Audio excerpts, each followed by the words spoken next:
Last time ഞങ്ങളുടെ ഇവിടെ വന്നത് ഓർമ്മയുണ്ടല്ലോ അല്ലേ? ഓർമ്മയുണ്ട്. മേയറായിട്ട് ഞങ്ങളുടെ ഇവിടെ വന്നു, ഇപ്പൊ MLA ആയിട്ട് വന്നു, നെക്സ്റ്റ് ടൈം വരുമ്പോൾ മന്ത്രിയായിട്ട് വരണം. സന്തോഷം. ഞങ്ങൾ ആ ഒരു പ്രതീക്ഷയിൽ മുന്നോട്ട് പോട്ടെ. അല്ല, അതൊക്കെ തീരുമാനിക്കേണ്ടത് ഞാനല്ലല്ലോ, ജനങ്ങളാണ് തീരുമാനിക്കേണ്ടത്, പ്രസ്ഥാനമാണ് തീരുമാനിക്കേണ്ടത്. സ്വാഭാവികമായിട്ടും നമ്മളെ ഏൽപ്പിക്കുന്ന ജോലി ചെയ്യുക എന്നുള്ളതാണ് പ്രധാനം. അത് മര്യാദയ്ക്ക് ചെയ്താൽ ബാക്കിയുള്ളതൊക്കെ പുറകെ വരുമെന്നുള്ളതാണ് എൻ്റെ അനുഭവം. അത് കറക്റ്റ് ആട്ടോ, ശരിക്കും അത് തെളിയിച്ചിട്ടുണ്ട്. ശരിക്കും പ്രശാന്ത് സാർ നല്ലോണം തെളിയിച്ചിട്ടുണ്ട്. അതുകൊണ്ടാണ് ഇന്നും ജനങ്ങൾ ശരിക്കും പറഞ്ഞാൽ സാറിൻ്റെ കൂടെ തന്നെ നിൽക്കുന്നത്. കാര്യം ഒരു MLA ആയതിനു ശേഷം എനിക്ക് തോന്നുന്നു ഏറ്റവും കൂടുതൽ ഞങ്ങൾ കണ്ടേക്കുന്ന ജനങ്ങളിലേക്ക് ഇറങ്ങി നിന്ന് അവരൊപ്പം നിൽക്കുന്ന ഏക ഒരു ലീഡർ എന്ന് പറയുന്ന, ജനങ്ങൾക്ക് ഏറ്റവും കൂടുതൽ വിശ്വാസം വന്ന ഒരു ലീഡർ എന്ന് പറയുന്ന പ്രശാന്ത് സാർ ആയിരിക്കും. തീർച്ചയായിട്ടും. ഞാനിപ്പോൾ കൗൺസിലറായി വിജയിക്കുമ്പോൾ ഒരിക്കൽ വിചാരിച്ചില്ല മേയർ ആയി തീരുമാനിക്കുമെന്ന്. അന്ന് വലിയൊരു തീരുമാനം പാർട്ടി എടുത്തു. 34 വയസ്സായിരുന്നു ഇന്ന് എനിക്ക് അപ്പോൾ ഉണ്ടായിരുന്നത്. അപ്പോൾ ഏറ്റവും പ്രായം കുറഞ്ഞൊരു മേയറാവാൻ ഒരു അവസരം ലഭിച്ചു. അപ്പോൾ നമുക്ക് കിട്ടിയ അവസരം നമ്മൾ നന്നായി തന്നെ പ്രയോജനപ്പെടുത്തിയെന്നാണ് ഞാൻ മനസ്സിലാക്കുന്നത്. അതുകൊണ്ടാണ് MLA എന്നുള്ള നിലയിൽ വലിയ ഭൂരിപക്ഷത്തോടു കൂടി വിജയിക്കാൻ വേണ്ടി കഴിഞ്ഞതെന്നാണ് എന്ന് തന്നെയാണ് എൻ്റെ വിശ്വാസം. അപ്പോൾ അത് MLA എന്നുള്ള നിലയിൽ മുന്നോട്ട് കൊണ്ടുപോകുക എന്നുള്ളതാണ് ലക്ഷ്യം വെക്കുന്ന ഒരു കാര്യം. അപ്പോൾ അത് ജനങ്ങളോട് പറഞ്ഞ വാഗ്ദാനങ്ങളൊക്കെ പൂർത്തീകരിച്ചുകൊണ്ട് മുന്നോട്ട് പോകാൻ വേണ്ടി ശ്രമിക്കുകയാണ്. അപ്പോൾ അവർ വലിയ എക്സ്പെക്റ്റേഷനാണ്.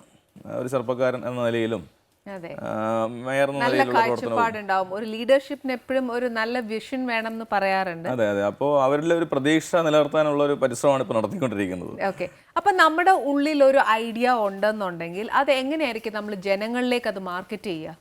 ഇല്ല, നമുക്ക് ഇപ്പോൾ തിരുവനന്തപുരത്ത് വളരെ പോസിറ്റീവായിട്ടുള്ള ഒരു ജനങ്ങളാണുള്ളത്. ഇപ്പോൾ എൻ്റെ ഒരു 4 വർഷത്തെ അനുഭവം എന്ന് പറയുന്നത്, നമ്മൾ നടത്തിയിട്ടുള്ള പല ക്യാമ്പയിനുകളും വിജയിപ്പിക്കാൻ വേണ്ടി സാധിച്ചു. ഒന്നിനു പോലും ആൾക്കാർ നെഗറ്റീവായിട്ട് റിയാക്ട് ചെയ്തിട്ടില്ല. ഇപ്പോൾ പ്ലാസ്റ്റിക് നിരോധനമായാലും ഗ്രീൻ പ്രോട്ടോക്കോൾ ആയാലും നഗരസഭ നടപ്പാക്കിയിട്ടുള്ള പ്രവർത്തനങ്ങൾ, അതൊക്കെ വളരെ പോസിറ്റീവായിട്ടാണ് ജനങ്ങൾ റിയാക്ട് ചെയ്തിട്ടുള്ളത്.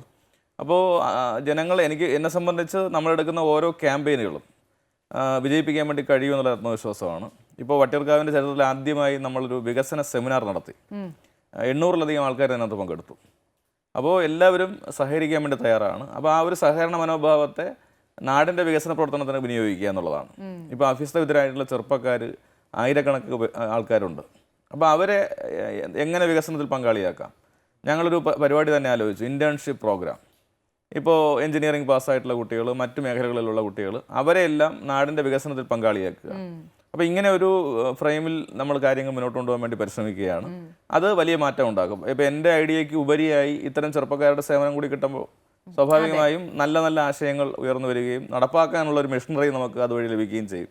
അപ്പോൾ അതിനെ ഒന്ന് ആക്ടിവേറ്റ് ചെയ്യാനാണ് ഇപ്പോൾ പരിശ്രമിച്ചുകൊണ്ടിരിക്കുന്നത്. ഓക്കെ, ഒരു ലീഡറിന്റെ ബാക്കിൽ തന്നെ കുറേ സപ്പോർട്ടീവായിട്ട് കുറേ ആൾക്കാർ നമ്മൾക്ക് കൂടെയുള്ള ആൾക്കാരുണ്ട്. ആസ് എ ലീഡർ എന്ന നിലയ്ക്ക് സർ എന്ത് അഡ്വൈസ് ആയിരിക്കും വരുന്ന ഒരു ലീഡർഷിപ്പ് ഹാൻഡിൽ ചെയ്യാൻ പോകുന്ന ഒരാൾക്ക് കൊടുക്കാൻ പറ്റുന്ന ഒരു അഡ്വൈസ്? അല്ല, തീർച്ചയായിട്ടും അവർ ഈ ഇത്തരം ചെറുപ്പക്കാരെ കൂടെ നിർത്താൻ വേണ്ടി പരിശ്രമിക്കുക. അങ്ങനെ വന്നു കഴിഞ്ഞാൽ നമുക്ക് വലിയ സപ്പോർട്ടാണ്. ഇപ്പോൾ നേരത്തെ മേയർ ബ്രോ എന്നൊക്കെ വിളിച്ചത് അവരാണ്. അതെ. അപ്പോൾ അവർ നമുക്ക് നൽകുന്ന ഒരു ആത്മവിശ്വാസവും ഒരു ഊർജ്ജവും ഒന്നും ചെറുതല്ല. അപ്പോൾ അതിലൂടെ നമ്മളങ്ങ് പോകും. ഇപ്പോൾ യഥാർത്ഥത്തിൽ എൻ്റെ ഇലക്ഷൻ വിജയത്തിനൊക്കെ പിറകിൽ ഏറ്റവും വലിയ ഘടകമായി നിന്നത് ചെറുപ്പക്കാരാണ്. അവരാണ് ക്യാമ്പയിൻ മുന്നോട്ട് കൊണ്ടുപോയത്, വ്യത്യസ്തമായിട്ടുള്ള പ്രചരണങ്ങൾ കൊണ്ടുപോയി. എതിർ സ്ഥാനാർത്ഥി പോലും ഒരു ഘട്ടത്തിൽ പറഞ്ഞു, ഞങ്ങളൊന്നും ചെയ്ത പരമ്പരാഗത ശൈലിയിലായിരുന്നില്ല LDFൻ്റെ പ്രവർത്തനം എന്ന് പരസ്യമായി പറയുന്നൊരു സ്ഥിതി വന്നു. അപ്പോൾ അതൊക്കെ ലീഡ് ചെയ്ത് അത് ഞങ്ങൾ കേന്ദ്രത്തിൽ ഇരുന്ന് തീരുമാനിച്ച് പറഞ്ഞു കൊടുത്ത് ചെയ്യിപ്പിച്ചതല്ല, അവരങ്ങ് ഏറ്റെടുത്തു. പല രീതിയിൽ പ്രചരണം പോയി എന്നുള്ളതാണ്. മനസ്സിലായി. അപ്പോൾ സാർ ഒരു കാര്യം കൂടെ ചോദിച്ചോട്ടെ. ഇപ്പം നമ്മൾ ഒരു മേഖലയിൽ ഭരിക്കുമ്പോൾ, സാർ ഇപ്പം നമ്മൾ LDF ഭരിക്കുമ്പോഴത്തേക്ക് ഉണ്ടാവുന്ന പണ്ടേ ഉണ്ടാക്കി വെച്ചിരിക്കുന്ന കുറേ ചിട്ടകളും നിയമങ്ങളും ഉണ്ടാവും. പക്ഷേ ഇപ്പോഴത്തെ ജനറേഷനിൽ സാറിന് ഉൾപ്പെടെയുള്ള ആൾക്കാർ വരുമ്പോൾ ആ ചിട്ടകൾ കുറച്ചൊന്ന് മാറ്റി പിടിച്ച്, അതായത് ന്യൂ വേ ഓഫ് തിങ്കിങ്ങിൽ മാറ്റാൻ സാധിച്ചിട്ടാണോ ഇത്രയും പെട്ടെന്ന് നമ്മുടെ ജനസമൂഹത്തിലേക്ക് ഇറങ്ങാൻ സാധിച്ചത്? അല്ല, തീർച്ചയായിട്ടും അതൊരു ഘടകം തന്നെയാണ്. ഇപ്പം മിക്കവാറും ഈ ഉദ്യോഗസ്ഥ മനോഭാവം പലപ്പോഴും നെഗറ്റീവായിരിക്കും. ഞാനെന്തിന് റിസ്ക് എടുക്കണം എന്നൊരു ചിന്തയോട് കൂടിയിട്ടായിരിക്കും പല ആൾക്കാരും പെരുമാറുക. അപ്പോൾ നമ്മൾ അത് ഉദ്യോഗസ്ഥൻ്റെ മുമ്പിൽ അവതരിപ്പിക്കുമ്പോൾ പരമാവധി അതിൻ്റെ ആ ഒരു ഗൗരവത്തെ ഇല്ലാതാക്കിക്കൊണ്ട് അത് ചെയ്ത് കൊടുക്കുന്നത് കൊണ്ട് നമുക്കൊന്നും സംഭവിക്കാനില്ല എന്ന നിലയിൽ ഒരു അപ്രോച്ചബിൾ സമീപനം വരണം. അതിനു വേണ്ടിയിട്ടാണ് ഞാൻ പരിശ്രമിച്ചിട്ടുള്ളത്. അങ്ങനെ ഒരു സമീപനം എടുത്തിരുന്നു.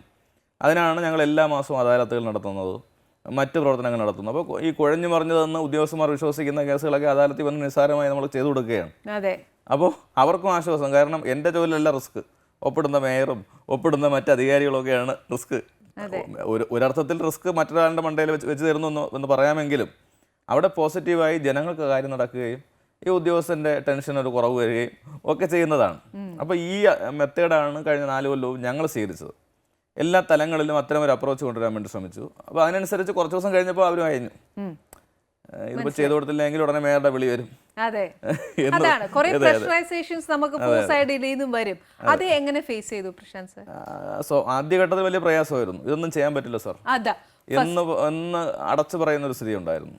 അപ്പോൾ നമ്മൾ ഓരോന്നായി എന്താ ചെയ്യാൻ പറ്റാത്ത അതിൻ്റെ റീസൺസ് ചോദിക്കും.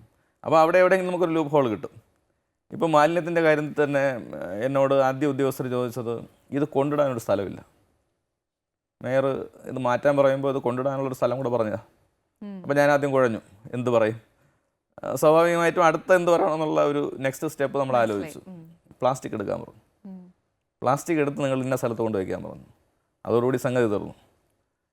ആ ഒരു മാലിന്യക്കൂലയിൽ നിന്നും പ്ലാസ്റ്റിക് മാറ്റി അത് വൃത്തിയാക്കി വെച്ചപ്പോൾ മറ്റേത് അവിടെ കമ്പോസ്റ്റിംഗ് ആയി. പ്ലാസ്റ്റിക് നമുക്ക് ഏജൻസികളെ ഏൽപ്പിച്ചു. ഈ നിലയിലാണ് ഈ പ്രോബ്ലം ഹാൻഡിൽ ചെയ്തത്. അപ്പോൾ അങ്ങനെ അതിനെ ഒന്ന് തരംതിരിച്ച് മനസ്സിലാക്കാനും ഇടപെടാനും ഉദ്യോഗസ്ഥരെ പഠിപ്പിച്ചാൽ പ്രശ്നങ്ങൾ തീരുമെന്നുള്ളതാണ് ഏറ്റവും പ്രധാനപ്പെട്ട കാര്യം. ശരിക്കും ഇത് ന്യൂ ജനറേഷൻ ഓഫ് തിങ്കിങ് ആണ്. അപ്പോൾ എന്തായാലും സാർ ഒരു കാര്യം ചിന്തിക്കുമ്പോൾ സാറിന് ടീം ഓഫ് മെമ്പേഴ്സ് ഉണ്ടോ സാറിന് കൂടെ നിന്ന് ഇത് ഇങ്ങനെ ചെയ്താൽ പറ്റും എന്ന് പറയാൻ? തീർച്ചയായിട്ടും നമ്മൾ അങ്ങനെ ഒരു ശ്രമം നടത്തിയിരുന്നു. ഇപ്പം നമ്മുടെ ബുദ്ധിക്ക് അപ്പുറത്തേക്ക് ചിന്തിക്കാൻ കഴിവുള്ള ഒരുപാട് ആൾക്കാരുണ്ട്. അവരുടെ സപ്പോർട്ട് നമുക്ക് ഉറപ്പുവരുത്തുക. കാരണം നമുക്ക് അല്പം ഐഡിയ ഉണ്ട്, അതിനെ പ്രായോഗികവൽക്കരിക്കാൻ സഹായം വേണം. ഇപ്പം ഞാൻ നേരത്തെ പറഞ്ഞ ഇൻറ്റേൺഷിപ്പ് പ്രോഗ്രാം ഈ ചെറുപ്പക്കാരൊക്കെ ഇങ്ങോട്ട് കൊണ്ടുവരണം. അവർക്ക് പകരം എന്തെന്നുള്ള ചോദ്യം വരും. അപ്പോൾ അവർക്ക് നമുക്ക് എക്സ്പീരിയൻസ് സർട്ടിഫിക്കറ്റ് കൊടുക്കാം. ഏത് ഇൻ്റർവ്യൂവിന് ചെല്ലുമ്പോഴും നിങ്ങളുടെ പ്രവൃത്തി പരിചയം എന്താണെന്നായിരിക്കും ചോദിക്കുക. അതെ. അപ്പോൾ അങ്ങനെ ഒരു പ്രായോഗിക തലത്തിലേക്ക് പദ്ധതികളെ കൊണ്ടുവരാനും ഈ കുരുക്കഴിക്കാനും ഒക്കെ തന്നെ എക്സ്പെർട്ടിൻ്റെ സഹായം ഞാൻ തേടിയിട്ടുണ്ട്. സ്മാർട്ട് സിറ്റി ഈ നഗരത്തിന് ലഭിക്കുന്നത് അങ്ങനെയാണ്. അതെൻ്റെ മാത്രം കഴിവല്ല. ഈ നഗരത്തിലെ റിട്ടയർഡ് ചീഫ് സെക്രട്ടറിമാർ, മറ്റുദ്യോഗസ്ഥന്മാർ, ഇവരെല്ലാം ഞങ്ങൾ ഓരോ മീറ്റിങ്ങുകളിലായിട്ട് വിളിച്ച് അവരുടെയൊക്കെ അവരുടെ അഭിപ്രായങ്ങൾ ആരാഞ്ഞ് അങ്ങനെ ഒരു ടീം വർക്കായി പോയതുകൊണ്ടാണ് നമുക്ക് അതൊക്കെ റിസൾട്ട് ഉണ്ടാക്കാൻ വേണ്ടി കഴിഞ്ഞത്. അതാണ് അതിൻ്റെ സക്സസ്. തീർച്ചയായിട്ടും.